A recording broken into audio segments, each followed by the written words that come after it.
Pemirsa, Presiden Prabowo Subianto meminta pembangunan proyek-proyek infrastruktur yang baru dihentikan terlebih dahulu. Dan arahan tegas Presiden ini tentu saja turut berdampak terhadap proyek-proyek jalan tol di tanah air.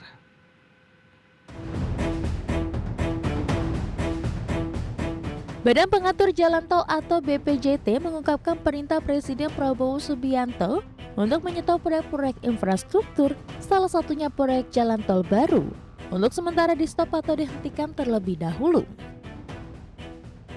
Keputusan rencana pembangunan proyek jalan tol baru ditahan dulu sambil melihat kekuatan anggaran pendapatan dan belanja negara tahun 2025. Anggota Badan Pengatur Jalan Tol atau BPJT, unsur pemangku kepentingan Sony Sulaksono Wibowo menegaskan, proyek jalan tol yang akan dihentikan adalah proyek yang belum berjalan. Sony mencontohkan proyek pembangunan tol baru yang masih dalam rencana dan akan dihentikan, yakni tol Puncak dan ruas tol Kulon Progo Cilacap. Sementara proyek-proyek yang dalam tahap lelang seperti tol Gilimanuk Mengwi dan tol Gede Bage Tasikmalaya Cilacap atau Getaci dipastikan jalan terus. Sementara itu disebutkan proyek jalan tol yang sudah konstruksi hingga melakukan studi kelayakan akan tetap dilanjutkan. BPJT juga akan melanjutkan proyek konstruksi yang sudah mulai feasibility study. Dari Jakarta, tim liputan IDX Channel. Ya, pemirsa, untuk membahas tema kita kali ini, Presiden meminta untuk stop pembangunan proyek tol baru. Kita sudah tersambung melalui Zoom bersama dengan Ibu Hardini Puspasari, Ketua Komite Tetap Perencanaan Infrastruktur dan Pembiayaan Pembangunan Kadin Indonesia, bidang Bappenas. Ya, halo, apa kabar Bu Hardini?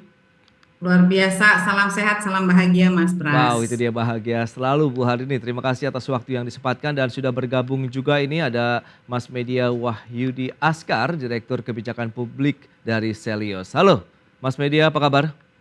Halo Mas Pras, kabar sehat. Kabar sehat, terima kasih juga atas waktunya. Dan sebelumnya kita akan review terlebih dahulu nih Mas Media, di mana Presiden Prabowo tadi sudah disampaikan meminta proyek-proyek infrastruktur, di mana salah satunya adalah jalan tol baru nantinya untuk dihentikan terlebih dahulu. Bagaimana Anda melihat kondisi seperti ini dan bagaimana Anda melihat apakah potensinya bahwa infrastruktur ini akan sementara stagnan kah atau bagaimana? Ya, saya kira ini adalah hal yang baik ya. Artinya ada upaya mitigasi risiko yang dilakukan oleh Pak Prabowo di awal pemerintahannya untuk menyisir kembali anggaran-anggaran negara yang tidak produktif dan tidak efisien ya. Artinya memang ada porsi yang cukup besar potensi penghematan anggaran kalau dilakukan peninjauan kembali untuk jalan tol yang baru ya. Tadi juga sudah dijelaskan. Karena memang ada tekanan signifikan pada fiskal kita, infrastruktur di RAPBN 2025 itu turun anggarannya dari tahun sebelumnya. Dan satu hal lagi yang saya lihat juga menjadi pertimbangan oleh pemerintah karena memang BUMN di Indonesia itu berkontribusi lebih dari sepertiga total investasi infrastruktur. Dan kita melihat ada beberapa BUMN yang mengalami kesulitan bayar. Jadi sepertinya ada upaya dari pemerintah untuk melakukan mitigasi agar tidak semakin jatuh ya ke dalam beban yang signifikan. Dan saya kira ini juga jadi pelajaran dan sebetulnya Malaysia melakukan hal yang sama. Kita ingat ketika Mahathir menghentikan proyek HRS ya, High Speed Rail yang berkolaborasi dengan Singapura. Dan Mahathir melakukan itu. Dan Prabowo saya kira juga melakukan langkah yang sama untuk meninjau kembali infrastruktur yang tidak produktif. Baik. Nah Bu Hardini, lantas bagaimana kalau Anda mereview terkait dengan potensi kemudian peluang dari pembangunan infrastruktur di tanah air sendiri ke depan, bagaimana dengan tadi kondisi dari fiskal ataupun keuangan negara kita juga yang masih perlu ada penyesuaian? Ya, jadi gini Mas, kita coba sedikit review bagaimanapun juga ini kepemerintahan luar biasa transisinya itu smooth. Karena memang kan komitmen Pak Prabowo itu melanjutkan apa yang sudah direncanakan di proyek strategis nasional, dilanjutkan ke proyek strategis nasional Astacita. Apapun itu pencapaian yang dilakukan Pak Jokowi dengan kemiskinan 0,8%, terakhir itu datanya, dan pertumbuhan ekonomi kita sampai di 5,11%. Bagaimanapun juga Pak Jokowi itu sudah membentuk satu peradaban yang luar biasa pemerataan pembangunan tidak hanya tersentral di Jawa tapi di seluruh Indonesia. Bagaimanapun juga infrastruktur itu mempunyai kekuatan untuk pertumbuhan ekonomi. Terbukti dengan kemarin keberhasilan Pak Jokowi itu kita bisa menurunkan 14% biaya logistik. Karena apapun itu logistik itu harus biayanya murah ya karena kita di Indonesia ini sangat luas. Pandangan saya mungkin kalau melihat prospek di infrastruktur itu luar biasa karena infrastruktur itu meliputi ada konektivitas, infrastruktur, facility, sosial dan public facility yang mana sebenarnya kalau di dalam awal tadi sudah disampaikan sama Mas Media, mungkin memang saat ini Pak Prabowo di 100 hari pertama itu mau mereview dulu nih kondisinya seperti apa keuangan negara kita karena kan memang bagaimanapun juga kita punya kewajiban pembayaran utang, bunga juga harus dibayar. Tapi kalau saya dari sisi orang infrastruktur, peluangnya tuh sangat luar biasa. Walaupun sekarang ini pemerintah mencanangkan prioritas presiden itu ketahanan pangan, masih juga ada di ketahanan pangan, swasembada air, swasembada pangan, energi, dan juga rehabilitasi rumah sakit, dan hilirisasi untuk komoditi dan tambang.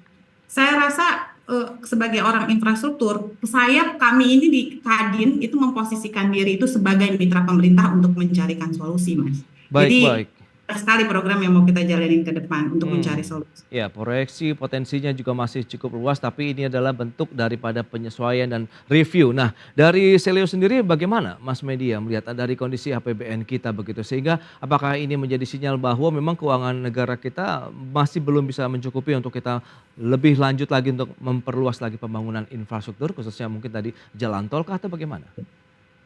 Iya, masalahnya memang di masa Pak Jokowi, rasio pajak kita turun terus.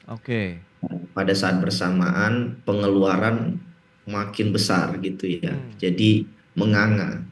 Akhirnya untuk menutup gap itu kan akhirnya hutang. Hutang oke saja untuk infrastruktur sepanjang untuk infrastruktur yang sifatnya produktif. Tetapi kalau kita lihat ya, untuk mengukur produktivitas infrastruktur itu ada indikator I-Core ya. Dan di masa Pak Jokowi itu 6,6 ya, 6,5. Artinya hutang pada zaman Pak Jokowi ini boros.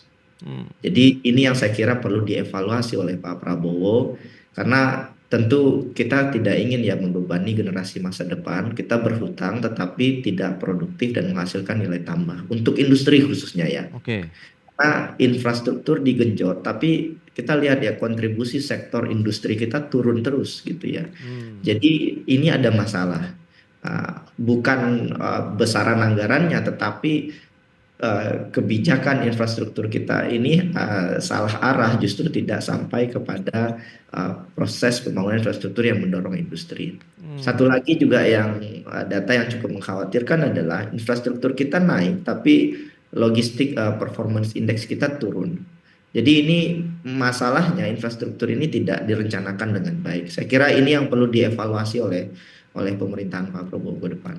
Baik. Nah, Bu Hardini, lantas Anda melihat bahwa memang kebijakan ini tepat untuk kita melakukan evaluasi, kemudian bagaimana kita melihat dari sisi kemampuan keuangan negara untuk bisa melanjutkan lagi infrastruktur begitu. Meskipun tadi Anda katakan ada beberapa juga fokus-fokus dari target pemerintah baru kita begitu.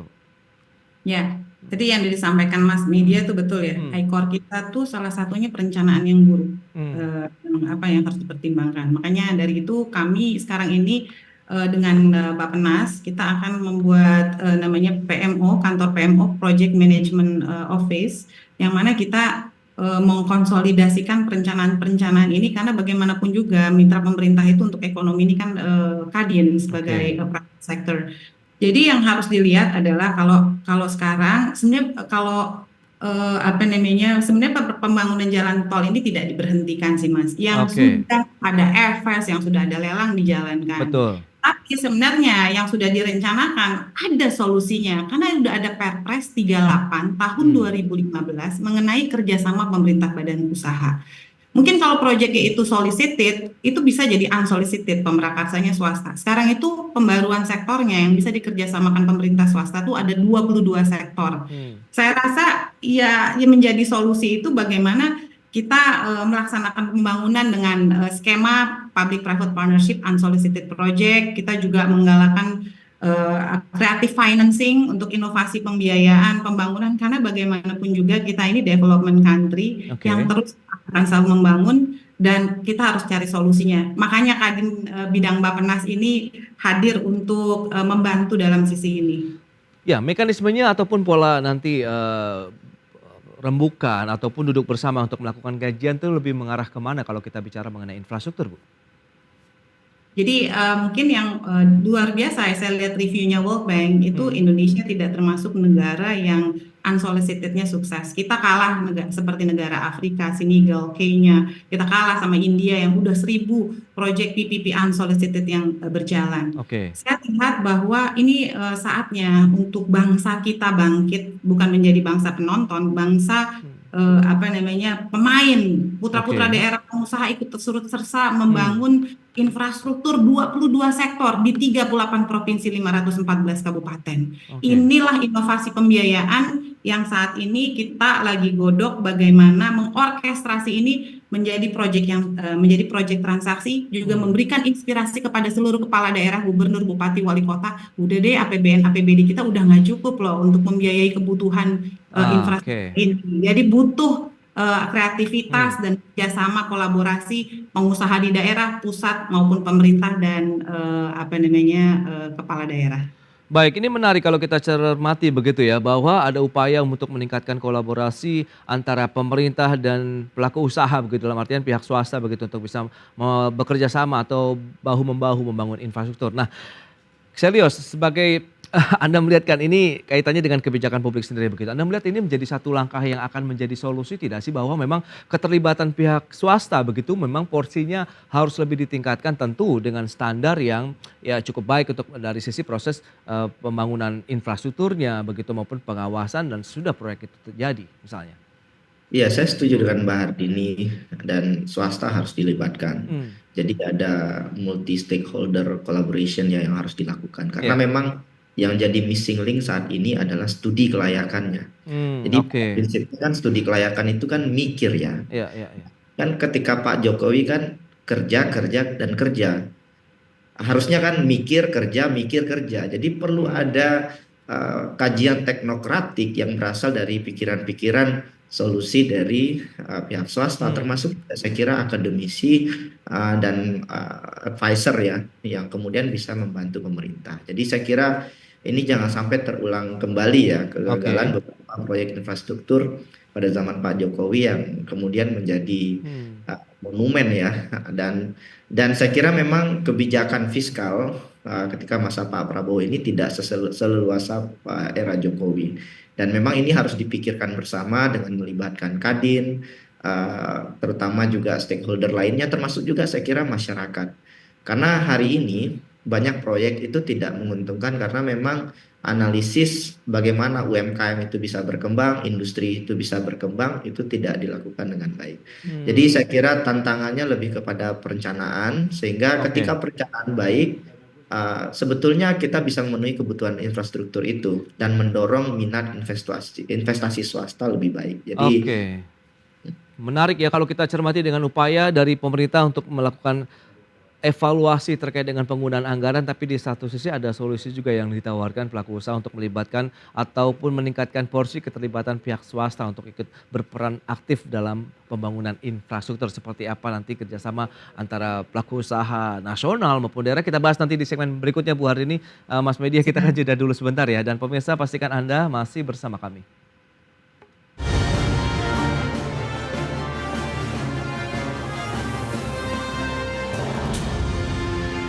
Menteri Koordinator Bidang Infrastruktur dan Pembangunan Kewilayahan Agus Harimurti Yudhoyono menegaskan pembangunan infrastruktur akan diprioritaskan sesuai dengan anggaran yang telah tersedia.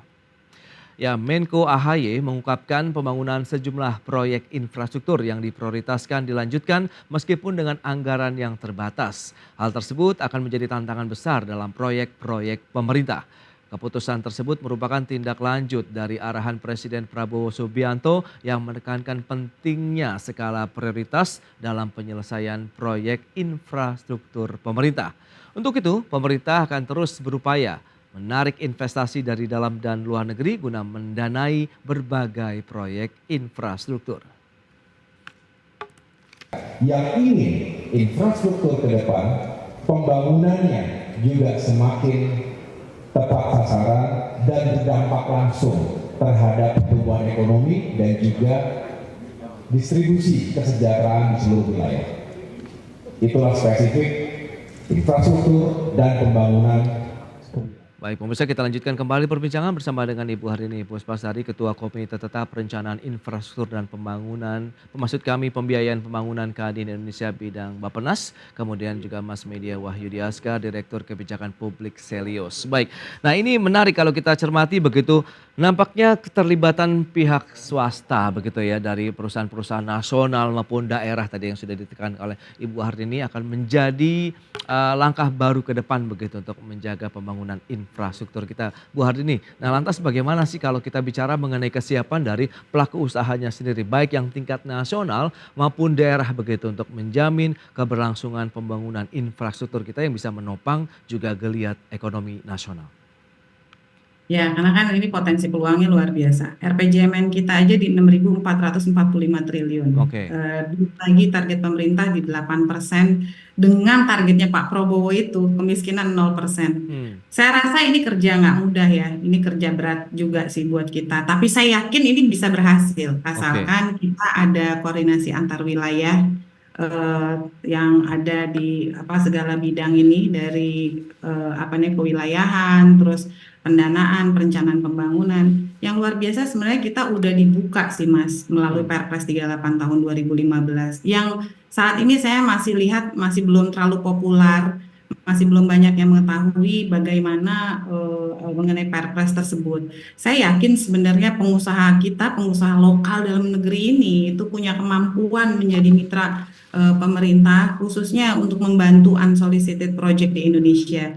Cuma memang inilah yang menjadi fokus kita ke depan, yaitu memberikan success story, terus bagaimana how to deliver, proses dari penyiapan project itu sampai terjadinya transaksi. Sebenarnya kira-kira nih kalau mau jadi investor, misalnya ada nilai investasi 100 miliar atau 1 triliun, minimal itu sebagai pemrakarsa tuh hanya punya 5-6%. Itu untuk apa? Karena harus ada kajian legal, kajian teknisnya, jadi ada FS, DED, master plan, ngurusin konsesinya ya, sama buat bayar asuransi. Itu 5-6% itu adalah modal dasar untuk mendapatkan pinjaman, karena banyak sekali lembaga-lembaga yang akan memberikan financing bila itu menjadi dokumen yang menjadi commercially viable. Nah, disinilah nanti Kadin juga berperan memberikan inspirasi bagaimana sih pemerintah daerah maupun para pemrakarsa untuk unsolicited project yang public-private partnership ini mendapatkan financing, yaitu menjadikan dokumen yang commercially viable. Yes, itu dia, masalah pendanaan tentu menjadi hal yang krusial bagi perusahaan-perusahaan non-pemerintah begitu ya. Lantas Mas Media, Anda melihat bagaimana nih upaya akses stabilitas, mungkin bagaimana kemudahan bisa mendapatkan pendanaan untuk proyek-proyek infrastruktur, karena kan dananya tidak sedikit ini Mas. Iya betul, sebetulnya untuk persoalan pendanaan ini ada banyak faktor yang mempengaruhi ya. Tidak hanya soal keberpihakan secara kebijakan, tetapi juga bagaimana diskusi yang bersifat dua arah itu bisa terus terjadi antara swasta, investor dengan pemerintah. Artinya juga pemerintah harus aware dengan banyak kendala di lapangan dan bersama-sama menyelesaikannya gitu ya. Dan karena infrastruktur ini berbeda dengan proyek-proyek lainnya. Infrastruktur seperti jembatan gitu ya misalkan, itu tidak bisa mundur setelah dimulai. Jadi memang perencanaan proyek itu harus terintegrasi dengan baik, termasuk dari aspek keuangan, perencanaan, dan tata ruang. Nah, katakanlah misalkan dari segi pembiayaan sudah aman begitu ya, tetapi ketika dalam proses implementasinya ada masalah lahan, masalah kebijakan,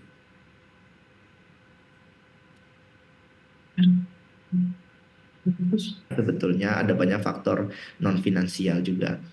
Terus juga saya ingin juga sampaikan bahwa pengambilan keputusan dalam proyek infrastruktur ini juga harus kredibel dengan hitung-hitungan yang jelas.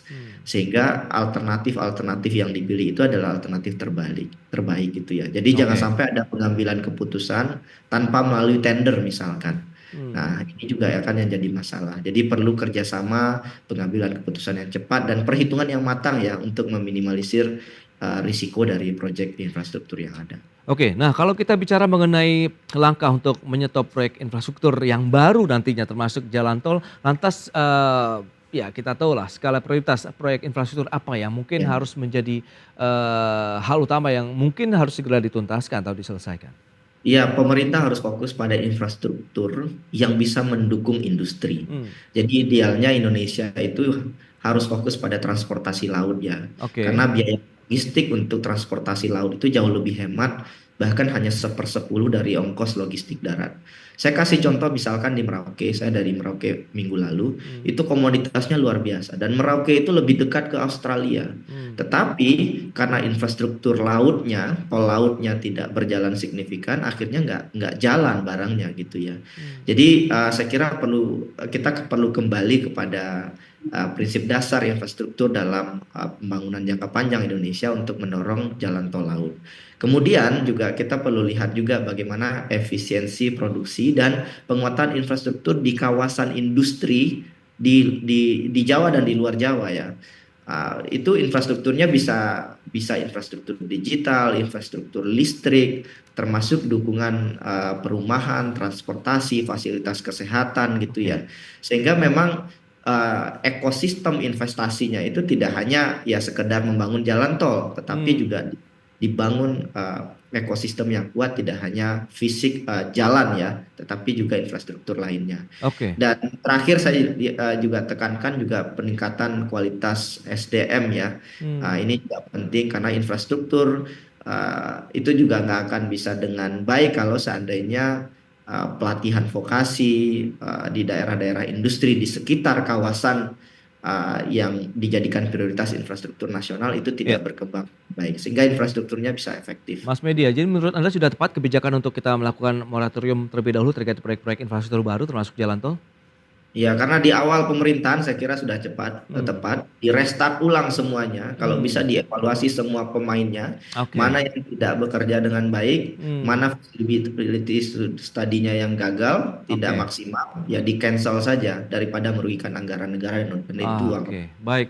Bu Arini, terakhir bagaimana Anda melihat proyeksi potensi dan juga optimisme Anda ke depan terkait dengan proyek infrastruktur sambil tadi upaya-upaya pembenahan evaluasi yang terus didalami nampaknya dan dilakukan oleh pemerintah saat ini? Ya, kalau saya melihatnya bagaimanapun juga infrastruktur apapun itu harus tetap berlanjut. Karena pertumbuhan ekonomi kita itu dipengaruhi dengan infrastruktur kita. Tadi sudah disampaikan semua dengan lengkap dengan dari Mas Media, saya setuju. Kita mereview lagi, tapi yang sangat luar biasa adalah di balik setiap masalah justru ada peluang. Jadi kalau kita melihat bahwa pemerintah kebeban dengan jalan tol harus diberhentikan, ada kok solusi alternatifnya.